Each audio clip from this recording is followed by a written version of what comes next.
It is now a great honor and a privilege for Sean and I to welcome onto this week's show two guests for you this week.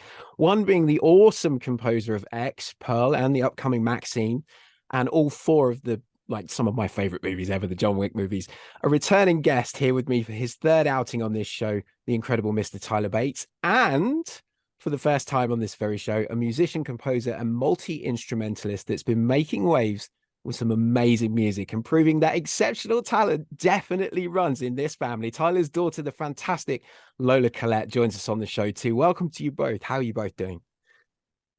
We're good. Yeah, we're Thank you good. for having us. We're enjoying, I wouldn't call it that exactly, but we're off tour for about 48 hours. Both of us had some things we needed to knock out here in LA, so we fortunately had a 3-day break in the tour, and now we're here.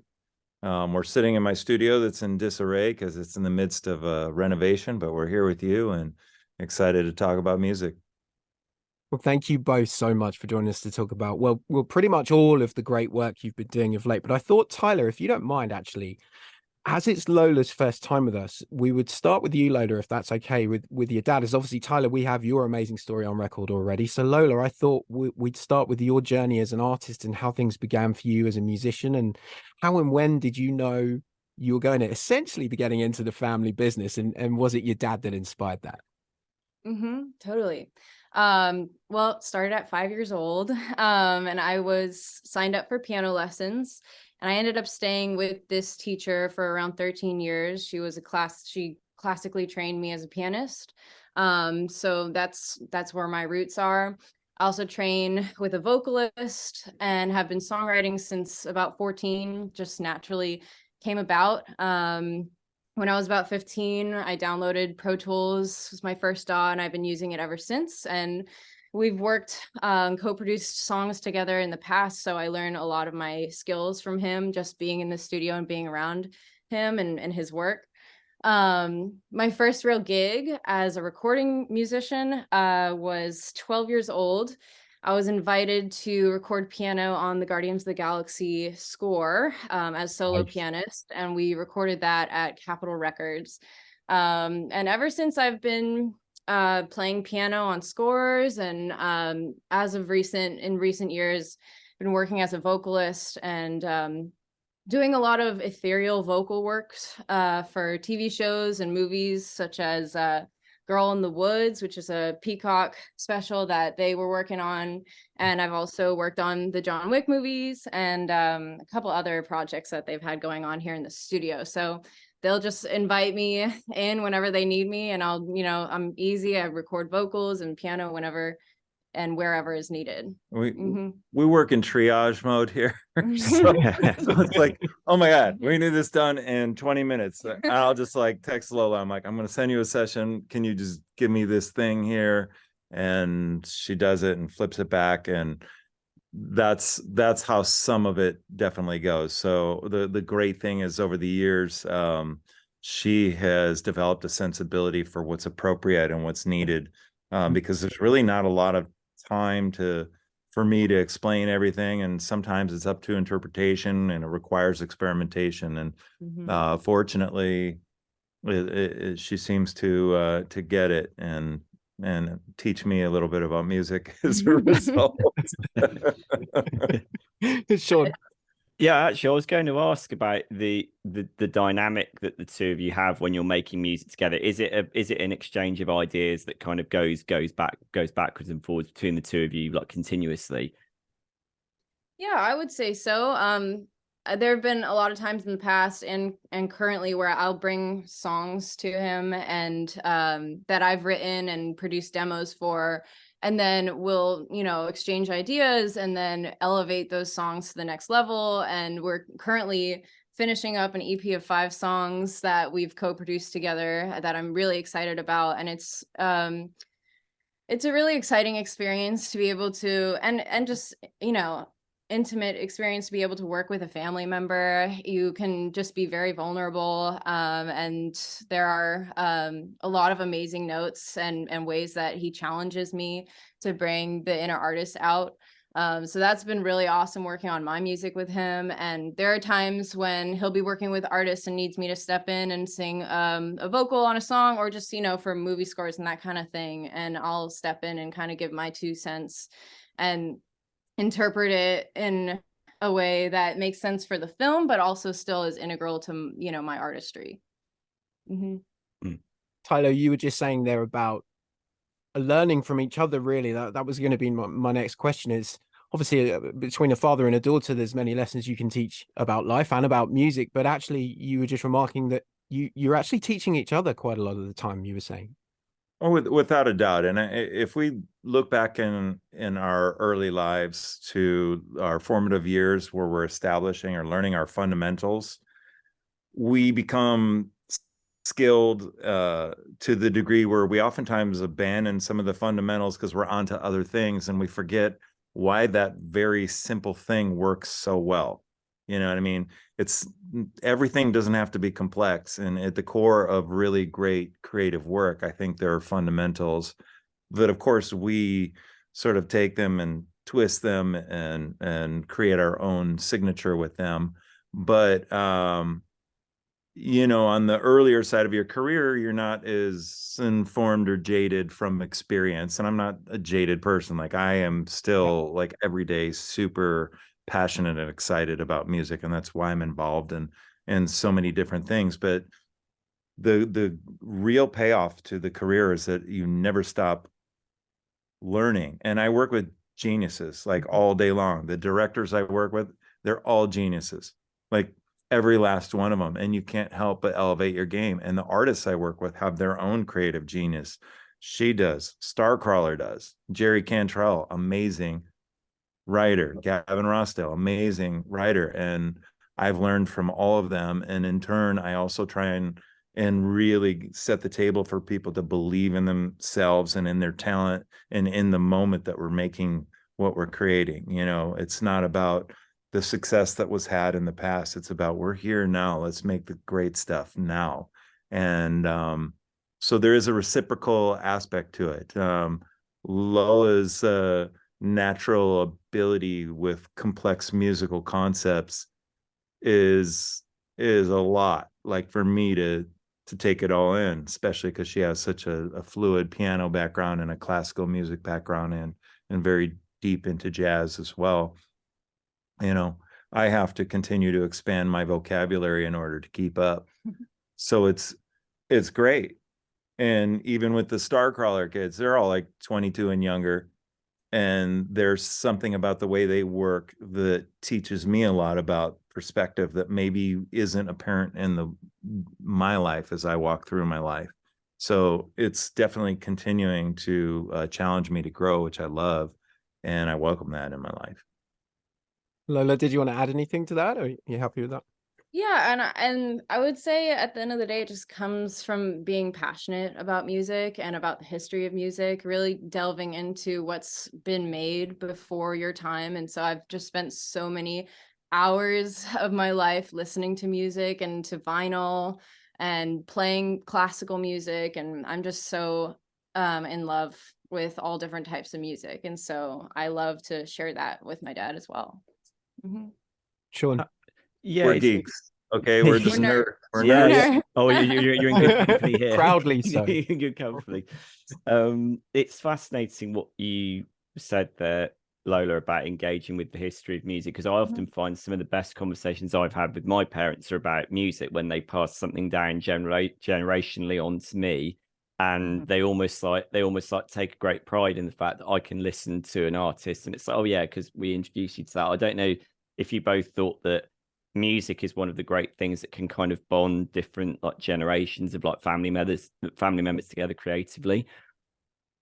Totally. I think it's a universal language, and I don't think I would be my own artist if I didn't have all these other influences that kind of come out in my own music. Like, I understand what's been done and made before, and then I can take that and, give my own voice to this whole world of music while also respecting what's come before me.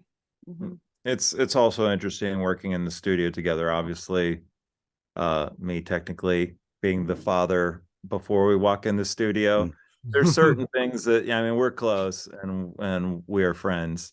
But there's certain things that probably don't need to be said 100% literally out in the open. But you certainly learn a lot about another person's life when you're in the studio with them, especially through their lyrics and the way they convey the performance.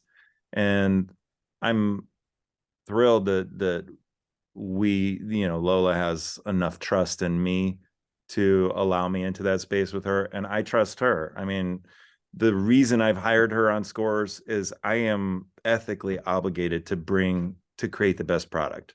Mm-hmm. And I know, like with the piano work on Guardians of the Galaxy, she's always had this delicate touch. She was in the orchestra at Abbey Road when she was 15 on the second one with 92 players. I mean, that is pressure.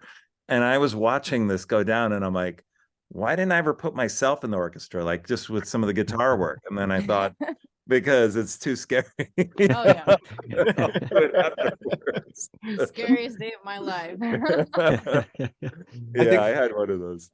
I think the first time we spoke actually was about Guardians Volunteer. It's a beautiful score. I still revisit it very often. It's incredible, incredible. And how did you feel, Lola, coming away from that experience at Abbey Road and a movie that size? How was it for you?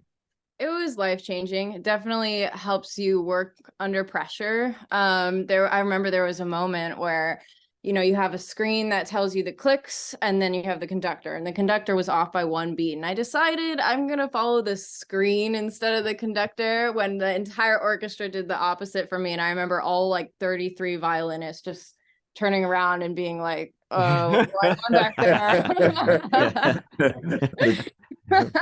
So it was definitely a challenge and very scary, but I was very proud of myself afterward, and I felt like I performed well. Mm-hmm. Yeah. As I understand it, for John Wick 4, both of you have produced a punk rock cover of Nowhere to Run by Martha and the Vandellas, if that's right. I mean, that's a huge undertaking in and of itself. It's such a famous piece of music. I wonder if you could talk us through like the nature of that collaboration and how you alighted on that. Great question. Well, that was like it was inadvertently set up. Okay, so at the time, this was about a year ago, I was on tour with Jerry Cantrell, and Jerry and Lola have their own friendship. She sang on his current solo record, Brighton. So Jerry, he didn't ask me about it. He just went to Lola, asked her to be the opening act on the tour. So she was out with her band with us. And then the music supervisor emailed me and said, look, we really want you to go in and demo out these 2 songs so we can determine, how they feel in the context of John Wick. They didn't want to just use the originals. They wanted to feel something in like the John Wick mode, right? So coincidentally, 2 days later, we had a day off in New York. My closest friend from here actually built a studio out in New York, and he happened to be working there. I just called him because I talk to him every day anyway. I'm like, dude, are you going to be in New York? He's like, yeah, I'm there now. And I said, can we slip in there for half a day? And he said, sure. The band that he was working with, they said that they would be happy to step aside for us to come in and do our work. And actually, a couple of the guys sat in on the first draft of Nowhere to Run because we had to put together enough musicians. So I grabbed a couple people from the band. I'm like, Lola, you ever hear this song? And she was like, no, but I'll listen to it. I'm like, I need a guide vocal just to send them what this feels like. So the next day we went and cut it. She stood in the room with the live band, drums, everything, and just sang into a mic. And I sent that to Chad Stahelski, and Chad popped it into the cut of the movie, and it just sat there for like 6 months. And then it came time where we needed to finalize the songs.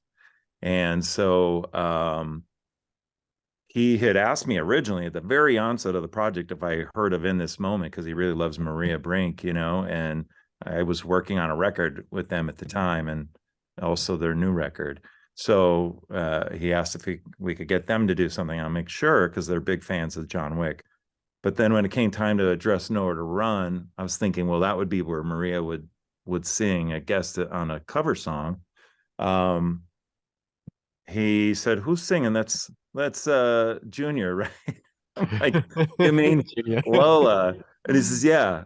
He says, I like her. Have her just nail the shit out of the song when you go in and cut it again. Just have her just throw herself into it. I think she's great. So that came about that way. Maria heard Lola's version and she says, I can't touch that, you know. Amazing.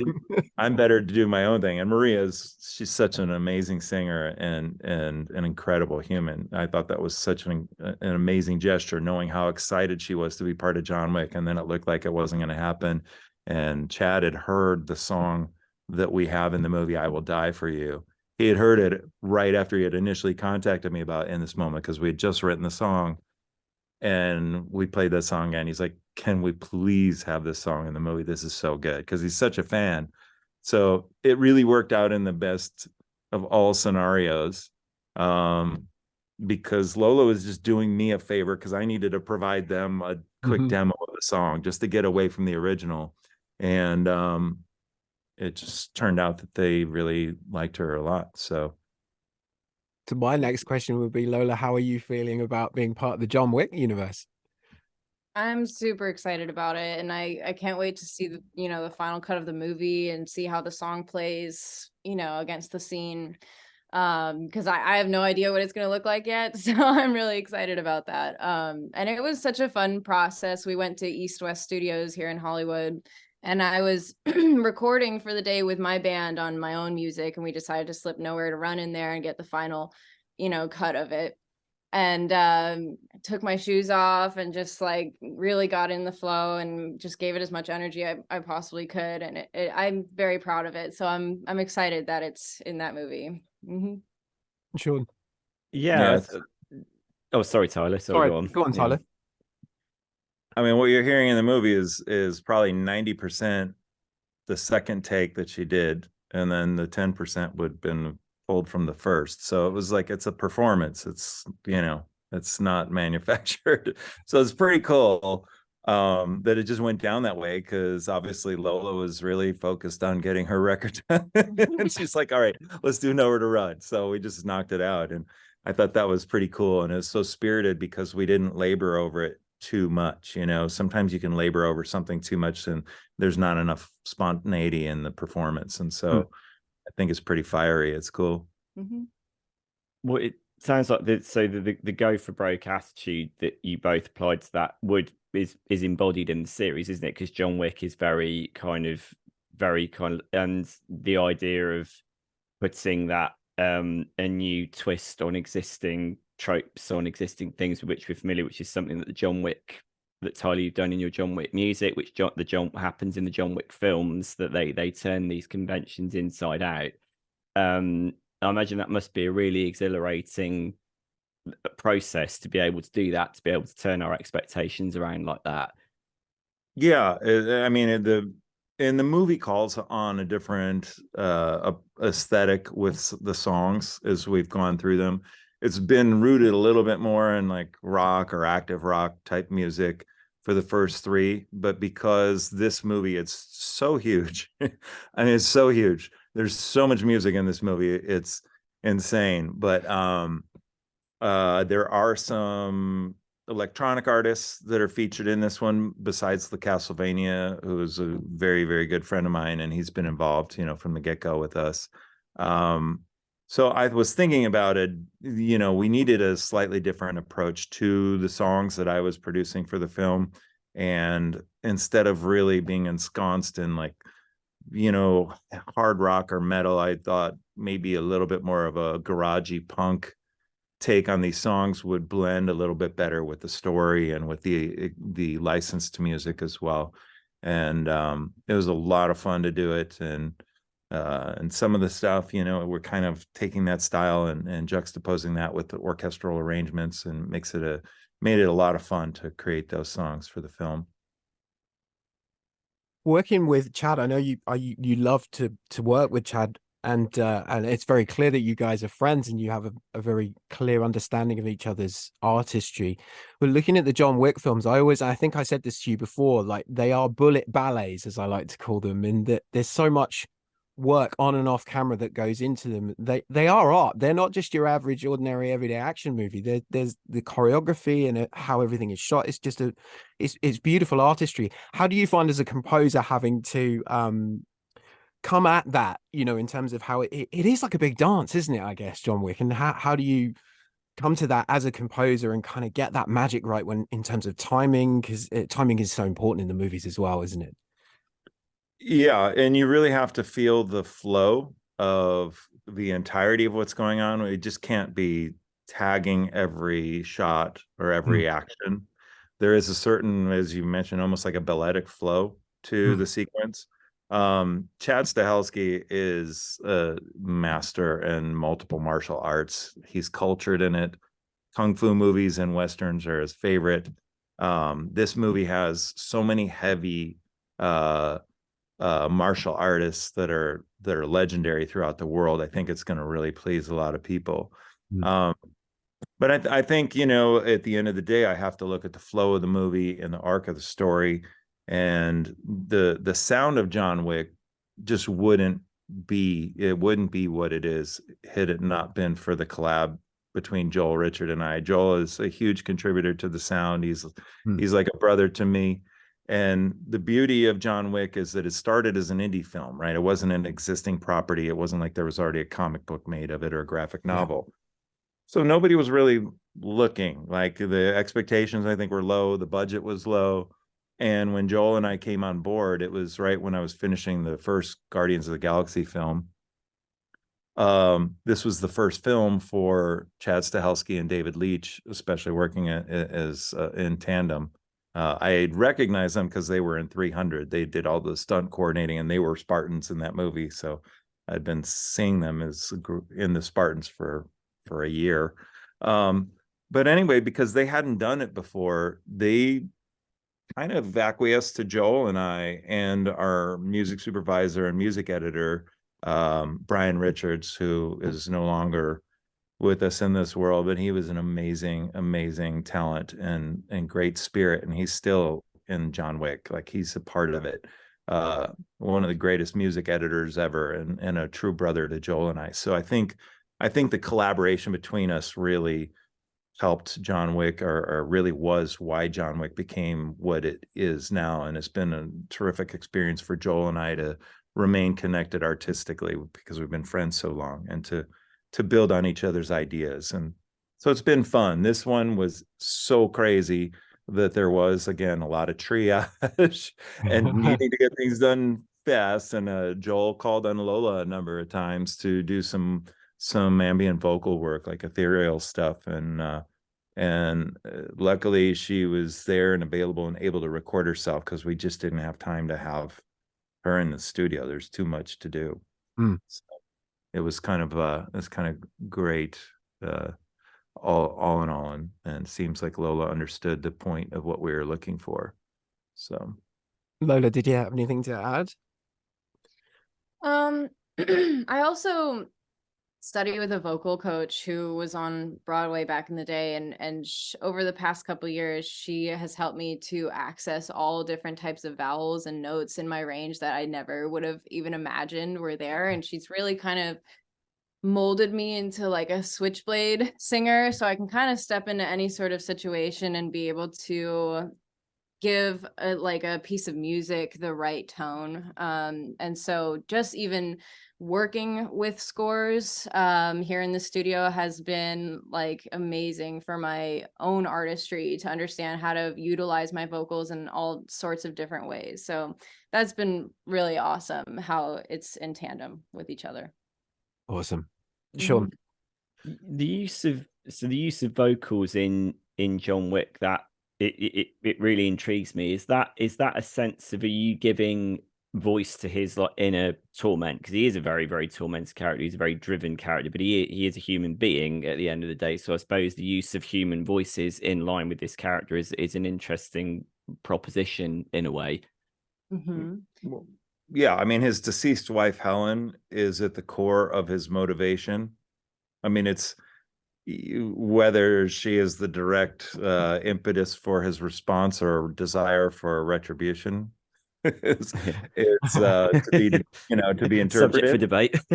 Yeah. But his love for her was the most pure thing he possessed in life, that he experienced in life, rather. And I think that that's why we love like the ethereal solo vocals. It at least helps imbue the moment with her spirit. Mhm. That's at least the thinking and feeling behind it. And that's the role, I guess, Lola is probably, I don't know if you're reading into that too deeply or not, but the emotion is there. And I pick up on the cues from the music as well, and I let the music inspire me. And most of the time, I don't have a set of notes that I'm singing. I'll just show up and listen to the music once and then improvise over it. And I usually try and bring sort of a ghostly, ethereal vibe to it anyway, because it feels right with what they're working on. And I know that obviously the movie opens on the 24th of March, and a lot of people incredibly excited for this, including myself. I'm so hyped for another John Wick. I just wish these could go on forever. They're so great. But as someone that's spent a lot of time, I guess, with the movie, Tyler, what can we expect, without spoilers, obviously, but what can we expect from John Wick 4? Honestly, if you took 3 John Wicks and then just blew it up like popcorn, I mean, it's crazy the attention to detail in this. I remember reading the script to this movie, and I had to have Google open the whole time to keep looking up weapons, like just stuff I had no idea what it was. But I think it's really remarkable. I mean, this movie is completely international. There's some characters that you love. They're new characters. There's so many masters of their craft in this film. It's nonstop entertainment. Visually, it's stunningly gorgeous, just strikingly gorgeous. And Keanu's as good as ever. I can't imagine somebody wouldn't be, completely thrilled by seeing this movie, especially if you've enjoyed any of the John Wick films. Yeah, the scope of this one looks enormous. Like you said, they're just completely, like you say, international. And there's a lovely shot. I don't know, it's in the trailer. I don't know if it's Japan or it might be the scene in Paris. It's got like a burnished look. So it looks absolutely staggering. I imagine that must provide a huge amount of musical inspiration when you can see the director, the filmmakers actually gaining in confidence with their own aesthetic, right?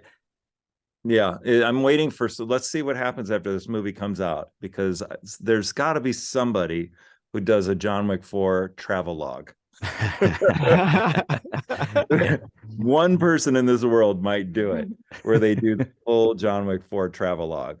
But there's so much to see in this movie, so many aspects of various cultures that are introduced in a graphic novel kind of context. So let's not get too crazy for how literal we're supposed to interpret everything, but it's really an amazing look into so many aspects of the world and historical architecture and martial arts, of course. And it's I don't want to say too much, but it's amazing. And you've done a great work, as I say, on all 3 films, and I have no doubt this 4th soundtrack is going to be amazing too. What did you guys do differently? Obviously, John has his theme, and there are themes within the series that obviously must continue, and you build upon those. But what's new about the music of John Wick 4, aside from obviously the points we've covered about some great songs and so forth?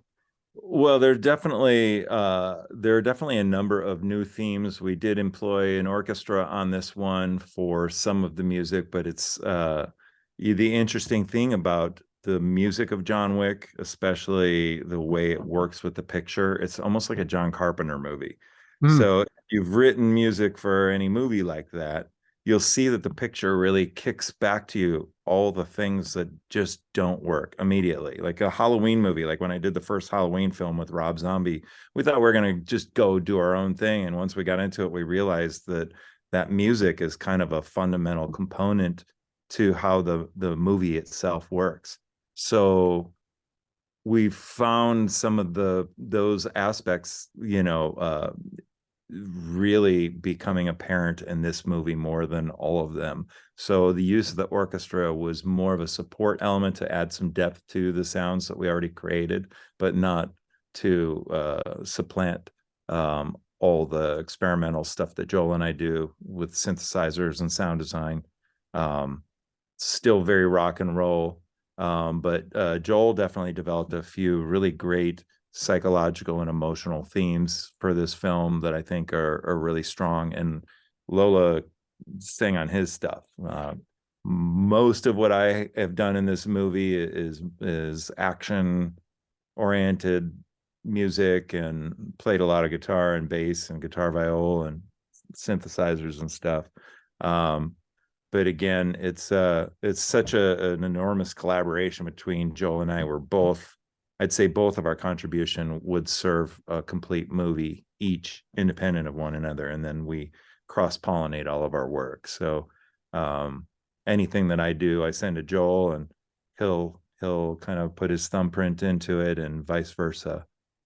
So it's been a really awesome collaboration over the years. So excited. So excited. And again, it stems from being an indie movie, man. Like, I mean, there's almost nothing that becomes a franchise like this, starting from nothing, really. I mean, I'm not saying nothing, but not a big studio, not a big budget. This is just a vision, a dream that Chad and Dave had on the first one, and it's grown into this whole franchise. And Keanu has been spectacular. Obviously, he's very much involved with what the movies are. He's a producer, and he knows what he's doing. But just excellent people. It's been really great to be involved with them. I think the first one, they all are, but the first one's definitely one of like my favorite action movies ever. Just blew me away. It's so amazing. Sean. Yeah, well, I wondered if I might move it on to another thing that we're all really excited about, me particularly, is Pearl, which I saw just recently, and I was like, oh wow, like chef's kiss as far as the music and the aesthetic of the movies go. It's so brilliant. And clearly it's a prequel to X, which was a really, really fascinating collaboration between yourself and Ty West. You've now picked up this collaboration on Pearl, and because this throws the story back to the early 20th century, the aesthetic of the score and as the aesthetic of the movie is completely different, and it's fascinating. And I wondered about, this is a fascinating prospect. Like, did you and Ty West kind of have this idea? Did you decide on this idea like early on? Like, what was the process with this in terms of deciding the music? Well, first off, Pearl came around so quickly because he shot it sequentially with X. It was he and Mia Goth wrote Pearl when they were prepping X over in New Zealand over COVID, and A24 greenlit them to shoot this movie sequentially. And Ty is also an editor, so the guy's a beast. He's such an incredible talent. So we got X done, and then he had a lock picture for Pearl, which lock picture almost never occurs these days. The movie is constantly evolving, and we as composers are constantly trying to fit the pants on the running man, so to speak, right? But I love that. But at any rate, Ty came to me about Pearl, and he's like, dude, we need this like in a matter of weeks. And he says, I'm thinking of this style. And of course, that golden era Hollywood composing is really what I noticed first about film music that I liked. I never imagined I was going to score movies in life. It just sort of happened.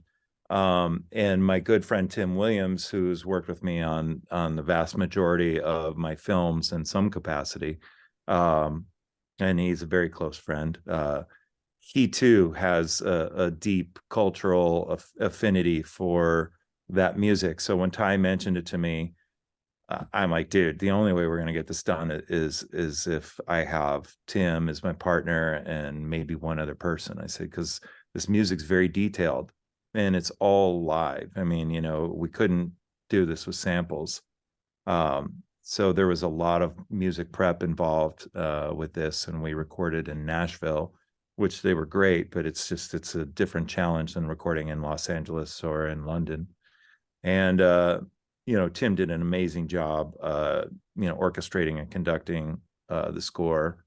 But again, it was just wonderful to be in the process. Ty knows exactly what he's looking for, and in a movie like X per se, he could be satisfied 1,000 different ways, but he knows what he wants the feeling to be and the overall aesthetic to be. So he's not giving me any dictation. There's no temp score or anything like that.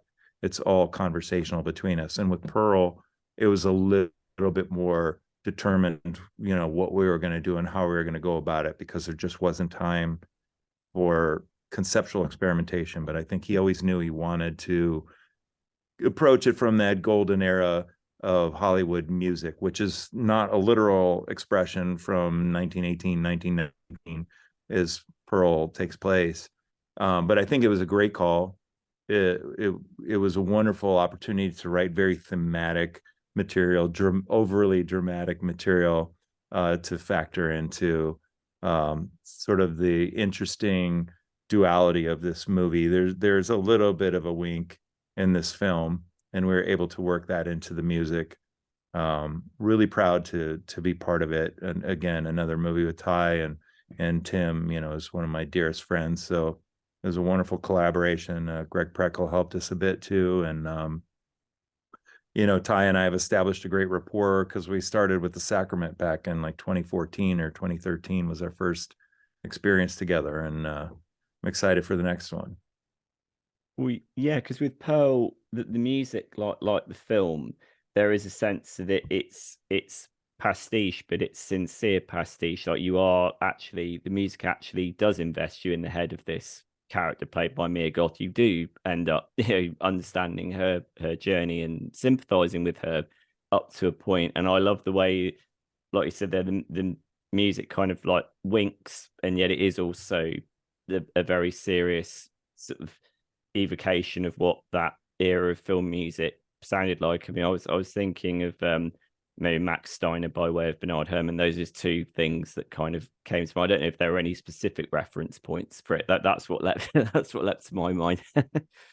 Well, Bernard Herrmann was communicating in such a distinct language and with such grand gestures at times. Same with Max Steiner, and Franz Waxman back then was doing crazy things as well. Yeah.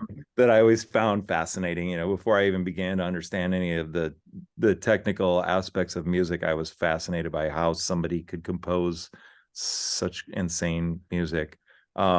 Without a doubt, that stuff is imbued in both Tim and I, and it was fun to have the opportunity to express that. There were, like, on the Watchmen film, I got to do, kind of imbibe in a little bit of the yesteryear, and kind of genre bend a little bit. So I would say that was great fun, and I'm looking forward to what's up in front of me right now.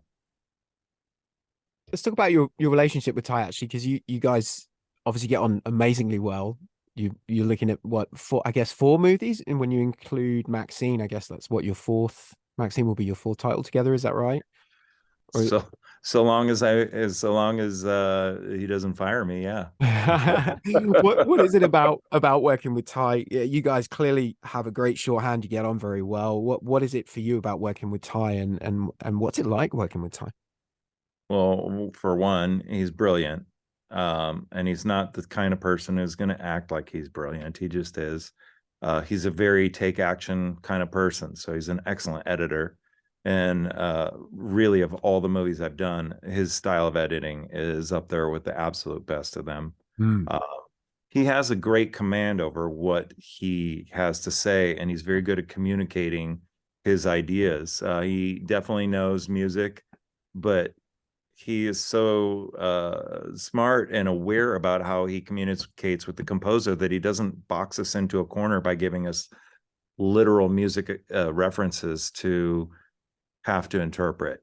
You know what I mean? If there's something very, very specific, you already start limiting your options creatively because you think you have to, come very close to someone else's idea. And we talk about things not literally in the picture, but we play each other music and have conversations about things that we love. And even if it has nothing to do with the movie, we understand one another's sensibilities greater from having those conversations. But I know, like, Ty respects his characters tremendously. In a lot of horror movies, we can't wait till they start killing everybody because they're all, as characters, we're already just, kind of spiting them or laughing at them because they're not usually the highest caliber people. But in Ty's movies, he's letting us into like their personal journeys, their dreams, their aspirations, their struggles, their self-doubt, all that dialogue. I mean, Pearl's, and Pearl, her dialogue is all about trying to confirm herself because she doesn't have any belief in herself because it's been completely beaten out of her. And a lot of people in life experience that. They feel like even by the time they enter their young adult life that their aspirations have been shot down, so they don't pursue them because they don't feel that they deserve the opportunity to pursue them. I think if you think about those sort of things and the way Ty is depicting his characters, he's showing you that they're all going through that, and he respects that journey. And we don't ever want to with music create impressions of emotions. Like, we're invested in the characters, so regardless of how abstract the music is, the emotion is true. The emotion is coming from a place of like, being soulful, not like I'm into torture porn movies and they're gonna run someone's head over with a pickup truck, so let's score that. We're scoring the character aspect of it. The visuals tell the story, the sound design tells that story. I don't need to triple down on somebody being mutilated or something. I mean, it's silly. So what we do is we try and represent the heart and soul of the characters involved on both sides of the equation, because there is a place where each of these people started with no marks on their record in life, and somehow they're now at these places. I think that's something that for me would be really exciting to see, the consciousness of society to consider that more and more. What is the backstory behind this person, this villain, this horrible person? Now, I mean, Pearl seems horrible, but I feel for her in that film, and certainly in X. I mean, Maxine, you can't help but sympathize with some of her experience. Yeah.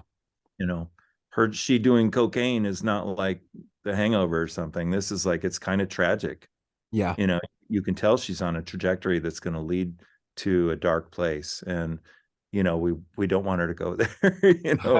We're rooting for her to get through it. You care about it. Yeah. Yeah. We're not hoping she's going to not make it through this film. We want her to survive, and I think that in part, and a huge part is to Ty, his writing, his directing, and what he underscores or expresses to me is so important about the characters and about the story itself. So it's real easy to chalk it up to like X being like, oh, it's some, throwback horror movie. It's totally not. It's a character piece. And if you really pay attention, there's something that all of us grapple with in life, that's going on with each of those characters. So that's really why I enjoy these movies so much, because he knows exactly what his story is about. And that more aptly, gives me, all the information that I need to go on and to experiment, instead of being so worried that I'm going to miss the point and he's going to freak out because he doesn't understand music and just thinks I can't write music. He's like, hey man, try it, just go for it. And I trust him enough to know that if it doesn't land, that he's not going to sack me. We'll just try it. He sounds so cool. He's a genius. He's a genius. Sean. Yep. I'm really, really grateful to have the opportunity to continue working with him. So I'm going to do my best. I just, Lola, to bring you back into the conversation, I wondered, Tyler, when you're working on a score like Pearl, if you're having sketches, like would you like present like a rough idea of a sketch like to Lola to get like another perspective on like how a theme might work or how it might develop or something? Well, if I'm writing a piece of music, I mean, anyone who's written anything understands that as soon as they invite someone else to listen to what they're doing in the same room, things become apparent in your mind. And then when it's somebody that you respect their overall sensibilities and musicality, it amplifies that aspect. So yeah, Lola's a sounding board for me sometime, because She's my daughter, but she's my friend, and she's an artist I respect a lot. So there is that aspect. But like, say we did the show Girl in the Woods, and it seemed very obvious to me that we needed to have a female vocal involved in the music. And I wrote something that is, I don't know why it turned out this way. Maybe because it's the way the visuals were cut, but it's in odd time signatures and it's kind of changing a lot. And I asked Lola if she could do something thematically that will sort of glue all that together, so that as the audience is taking it in, they're not aware that the timing changes are happening, or the meter changes are happening. I just wanted it to play as music. And so that was the task that I gave to her, and she did her work. Yeah, definitely. And I feel like there are many times where I'll come up into the studio, and just because he's passionate about a song or a track that he's working on with an artist, he'll just be like, "Hey, what are you thinking about this? And do you maybe have any ideas of a synth line that could go here, or a sound that you want to hear in this song?" And so I always have a really fun time listening to whatever he's working on and giving my 2 cents if I can. Yeah. Yeah. Lola has a studio here at the place where we all work. So fortunately, she's an accessible resource much of the time. But it is cool to be, I do have a handful of people that are great colorists that I can literally just send a Pro Tools session to, and we've worked together so much that we communicate in a shorthand. And it's always exciting to hear those performances and see how it's impacting the picture, and how it inspires me to take that piece of music to the next stage. So, Lola just happened to become one of the people that I work with a lot. I love working with Gil Sharon. He's not the only drummer percussionist I work with. I mean, I've done a ton with Greg Ellis, but Vincent Jones, who's an excellent composer in his own right, has been gracious enough to do some of these color sessions. Roger Manning Jr., I mean, another incredible artist. This is part of what I love about doing this. I'm inspired by the talent and the craft of other people, as much as I am challenging myself. And I think being inspired by other people is part of what challenges me to be better. So you form bonds with people because they're part of that equation. You love those people because you know that you're becoming a more accomplished artist, and you're growing as a human being just from the interactions you're having with them. So I know that's getting kind of, philosophical about things, but that's really a really powerful aspect of how I view my work. And you're lifting each other up as well.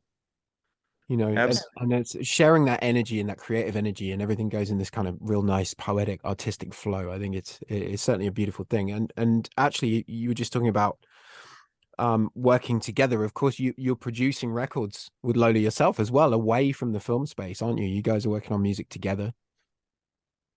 Tell us all about it. For sure. Just having a musical parent has really given me the foundation to believe in myself as a musician and an artist.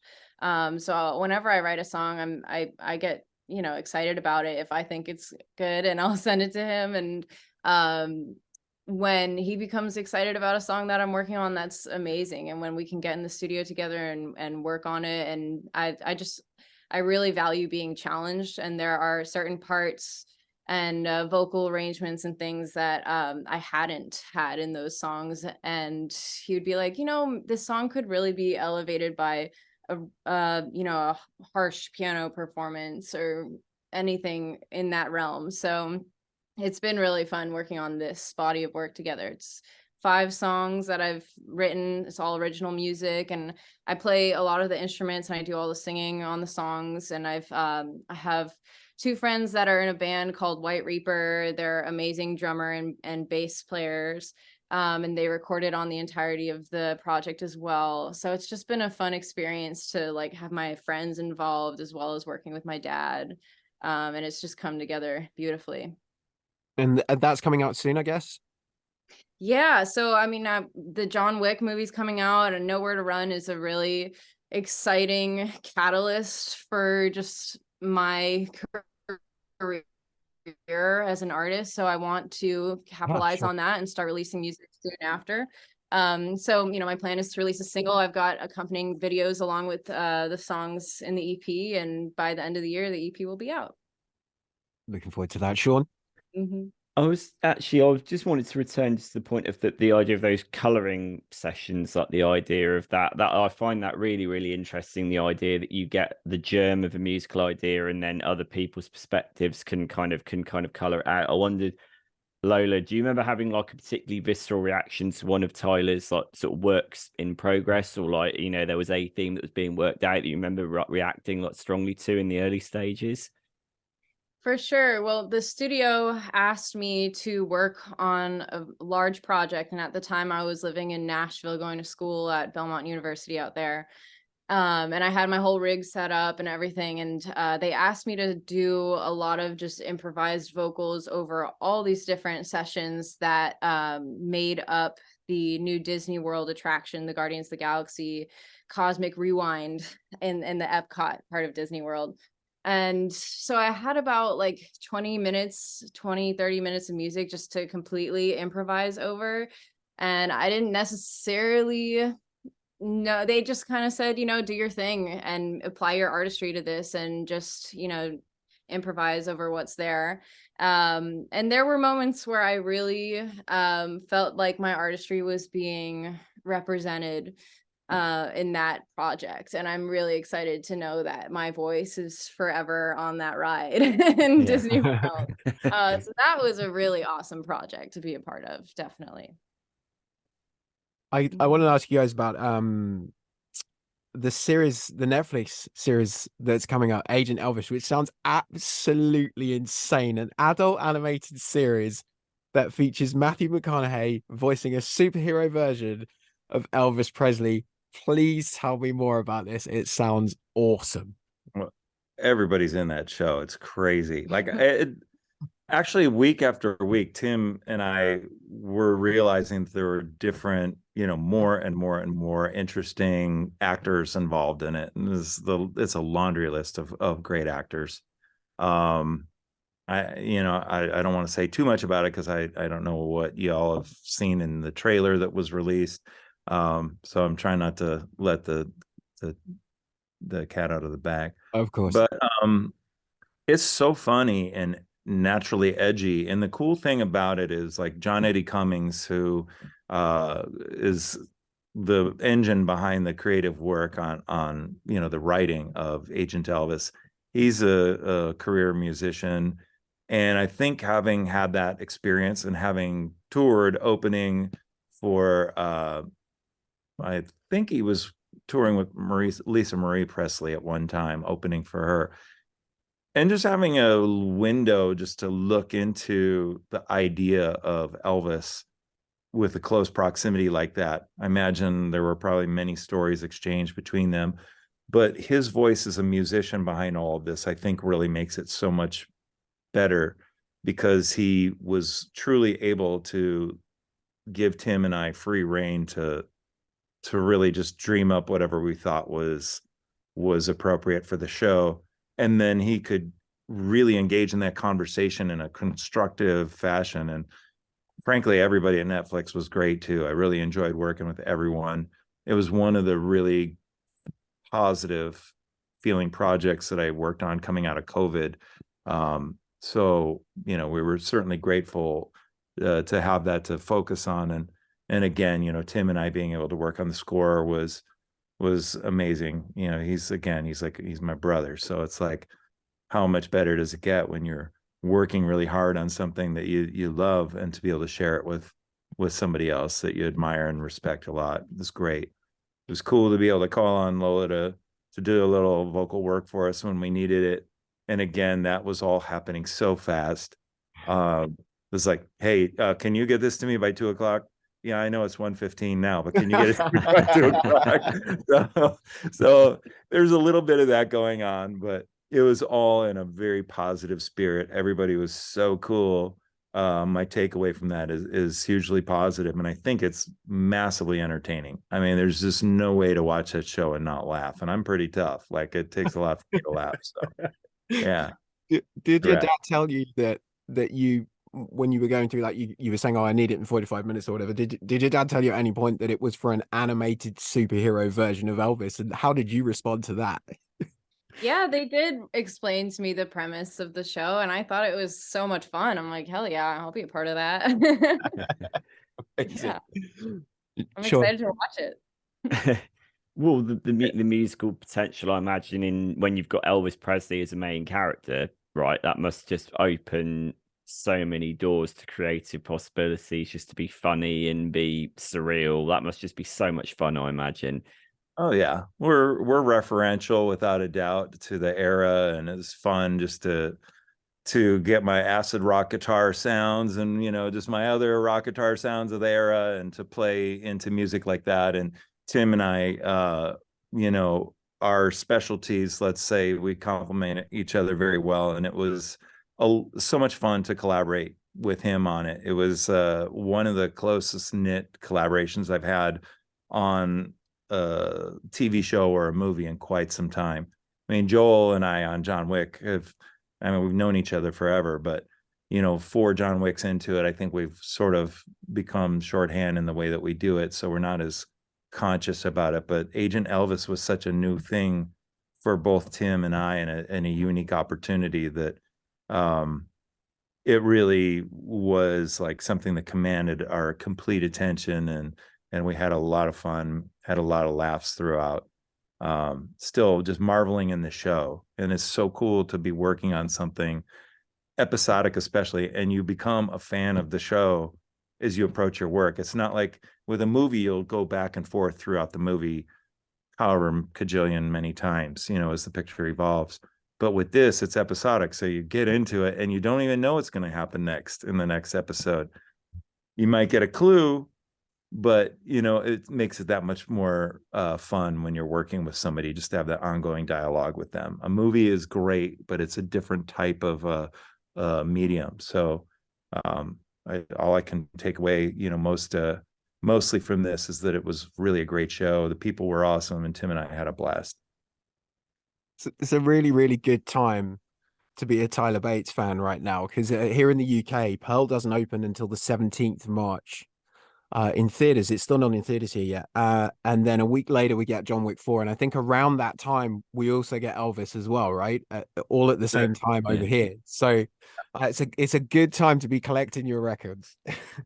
Oh, I'm grateful for the opportunity to work with so many geniuses, and for them to trust me with the task of doing their scores, and it's great to continue to grow as a person. A lot of people might not be looking for as many personal challenges in life as they become more experienced. But to me, it's what keeps me, keeps my fire. And I'm just so excited to be involved in everything I'm doing right now. So very appreciative.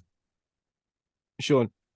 Yeah, on a personal note for me, I just wanted to say, there's one particular track that you did from the first Guardians of the Galaxy that I wanted to say thanks for, because it's so beautiful, which is the Groot Spores track. It was just gorgeous. I think it's only about a minute and a half, and it's so emotive. I remember watching the film for the first time thinking, wow, that's just, you've invested me in the emotional journey of a humanoid tree that can only speak 3 words, and it worked.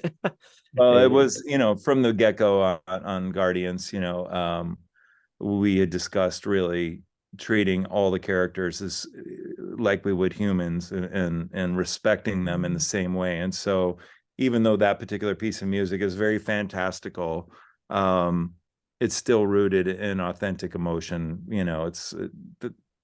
For me, I don't like seeing a movie and feeling an impression of an emotion. For me, it's got to be authentic regardless what the context is. So I'm glad that the idea of doing something fantastical but rooting it in real human emotion was available to me to explore. And that was part of a really great collab with James Gunn. Mine already. We talked about mine. Mine's Dad from Volume 2. Just I love it. It kills me, but I love it so much. So yeah, that was cool. There were a lot of really special moments on that one too. there was a whole segment of that movie that was unscored for a long time because they kept working on the picture and visual effects. And what was it called?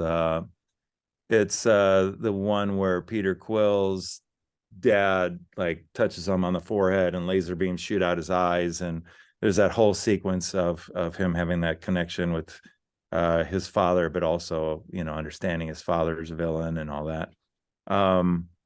You know, it was just kind of that was a moment in the movie that I was just continually told, yeah, just hold off, we're not ready. So one day we had a meeting to review some music I'd written on the Marvel campus.